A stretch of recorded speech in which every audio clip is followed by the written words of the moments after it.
ეს ვიზიტი აღსანიშნავია არა მხოლოდ იმით, რომ ორ ქვეყანას შორის გაღრმავდება სამეცნიერო კვლევით მიმართულებაში თანამშრომლობა და ბევრია ტექნოლოგიის თვალსაზრისით მათგან სასწავლი, არამედ ამას შეიძლება მოყვეს გარკვეული კომერციული გადაწყვეტილებები. აქ საუბარია ამაზე, რომ საქართველოს შესაძლოა გახდეს ისრაელისთვის მნიშვნელოვანი პროდუქტების ერთ-ერთი მსხვილი მიმწოდებელი. ამისი პერსპექტივა არსებობს მზაობა მათი მხრიდან, რომ მოგვაწოდონ შესაბამისი ტექნოლოგიები, ხოლო ჩვენი მხრიდან არსებობს მზაობა მივიღოთ ეს ტექნოლოგიები და ვიმუშაოთ ამ მოთხოვნის დასაკმაყოფილებლად. Today we are spending the day in watching, hearing from the farmers, for the researchers, the magnificent advance. I'm sure we have a lot to share with each other.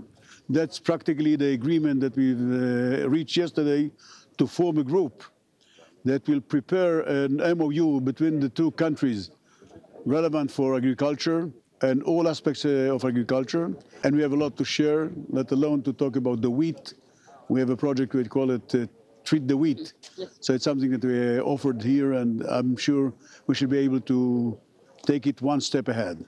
წლებია სოფლის მეურნეობის სამეცნიერო კვლევით ცენტრს მჭიდრო ურთიერთობა აკავშირებს ისრაელის სახელმწიფოსთან და იმ ინსტიტუციებთან, რომლებიც დაკავშირებული არის ქვეყანაში ახალი ტექნოლოგიების დანერგვა გავრცელებასთან.